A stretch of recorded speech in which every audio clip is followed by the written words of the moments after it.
AITA for telling my sister her haircut isn't some big achievement? My dad died unexpectedly and relatively young. My youngest sister was 3 at the time. Her hair was a lot like his. It's super curly. Because of this, our mom did a lot to maintain it. Growing up, Mom would spend hours on my sister's hair, and each morning was dedicated to the two of them in bathroom, with my sister screaming and crying because brushing through it was long and unpleasant. Up until she was 13, Mom insisted on washing and styling my sister's hair. She never let her cut it or dye it. When someone suggested getting it trimmed, they were kicked out of the house. I won't lie, Mom was controlling at times, but I thought we all knew it was because of grief and memory of our dad. Well, Mom died, and the first thing my sister did was get her hair chopped incredibly short and dyed. She sent myself and my siblings a picture of her new haircut, with the caption, "Sharon, our mom, always said I was going to grow my hair down to my butt. Not anymore." I thought it was my sister's way of grieving, but now she mentions it a lot. Like asking how pissed do I think Mom would be if she saw my hair this short. I told her after the 5th comment to stop acting like her haircut was a big achievement. It's not. Millions of people get haircuts, and she should know her hair was important to Mom because it reminded her of Dad. She said she wasn't supposed to be Sharon's doll or a replacement of their dad. She should have been her own person, and if I can't respect that, she doesn't need me in her life. AITA? So there's a reason that your mother was immensely controlling about your sister's hair. Why would that make any difference to your sister? You're right. It's no big accomplishment to get a new hairstyle. It's normal as hell. And your sister has been denied that perfectly normal option for her whole life. Give her AFC king break. YTA. But I can understand why you don't understand. Your sister had a very different childhood that you did. She was abused, and your mother indoctrinated you to think that there was nothing wrong with what she was doing to your sister. Brushing a child's hair is not abusive in isolation, but your mother took it to an excess that definitely was. This wasn't something she had to do for hygiene or maintenance purposes. Daily brushing of curly hair will actually damage it. Preventing her from cutting it to remove the damaged bits is even worse because that just made the entire mess more prone to tangles, knots and pain. Your mom wasn't doing your sister any favors. Speaking as a child who had a super sensitive scalp, I'd have rather been spanked every day than have my hair brushed.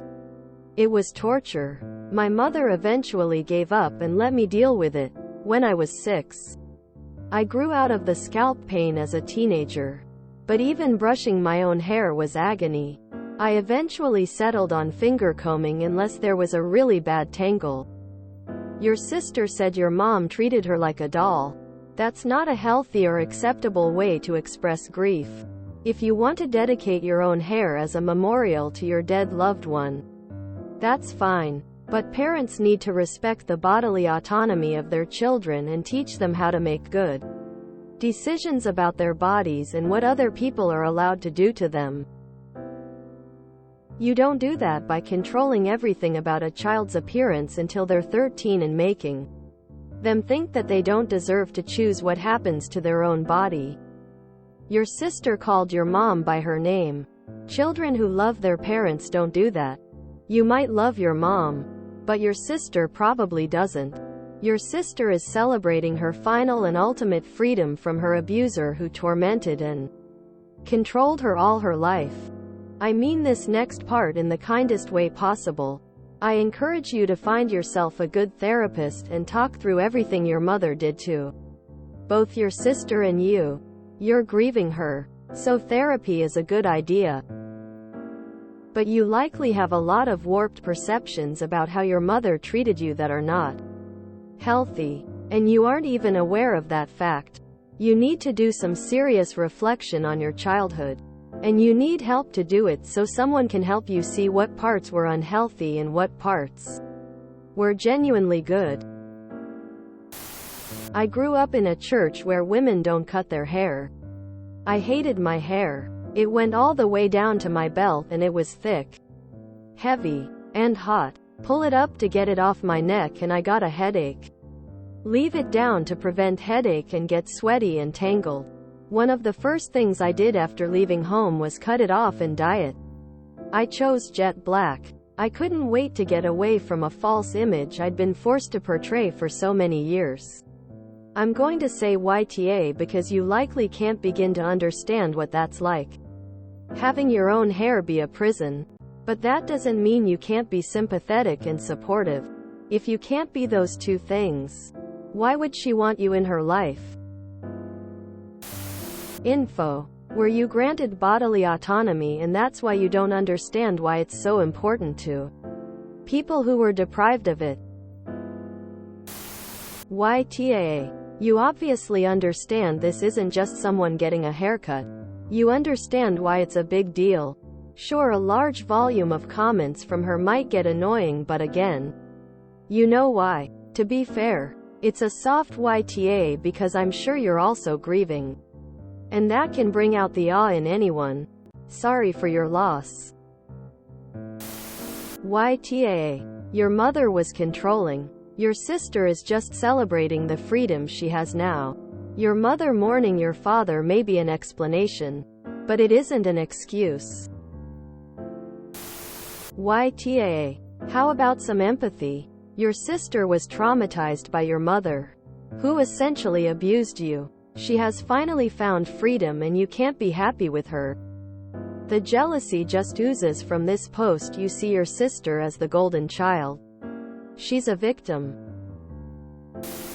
YTA. Your sister is empowering herself and dealing with her childhood trauma, and you're not only shaming her for that, you're trying to take on the role of your mother and compound and trigger her trauma. You're not being a good person or a good sister right now. YTA. You don't get it, do you? Your sister is free. This is big for her. Hard as it is to accept. Your mother's controlling behavior wasn't on. Your sister is finally getting to express herself. Even rebel a little, that absolutely should be celebrated. I had my haircut this week. 14 inches. I cried when they cut it. They thought it was because I regretted it. I cried because I didn't realize how much trauma was wrapped up in that hair. How much it weighed me down mentally and physically. I'm adjusting to my new very short hair. I feel very self-conscious. I am both unsure it suits and happy it's gone. It changes day to day. Fortunately, those in my life have been great.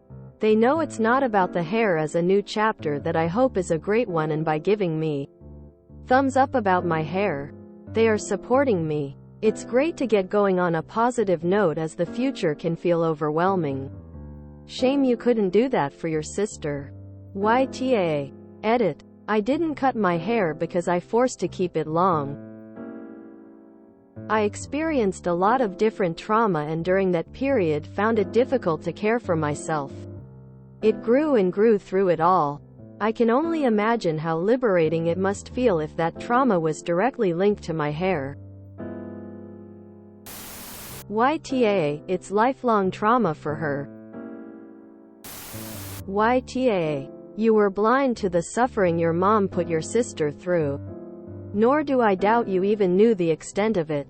Just because you had a wildly different relationship with your mom, maybe consider it's partially because you knew your dad, and she did not. So the coping wasn't necessary for her and made her feel used.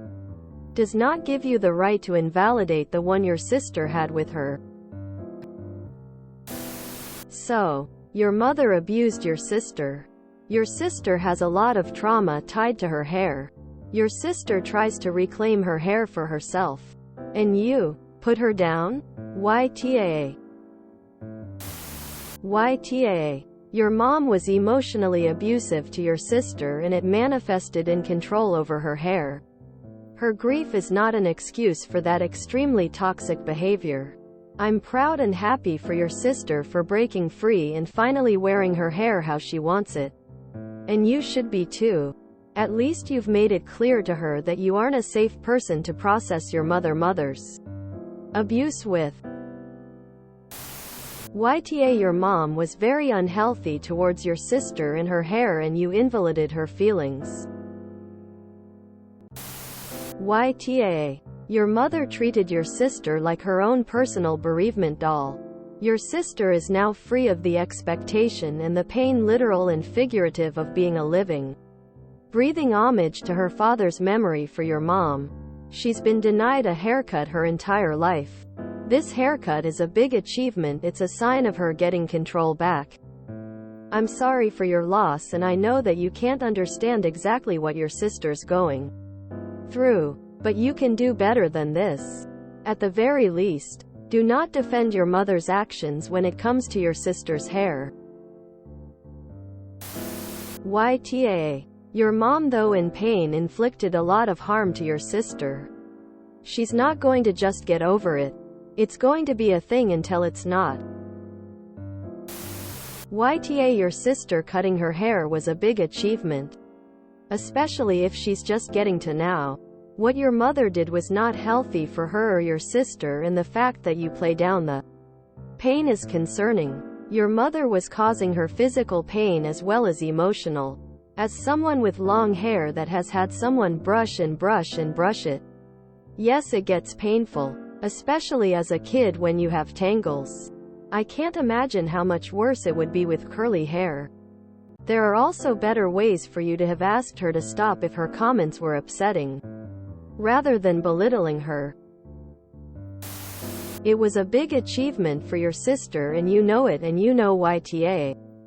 Hope it was worth it. AITA. If you enjoyed this video, please check out our playlists full of similar content. AmITheAsshole is like doom scrolling for your ears. Please like, share, and subscribe.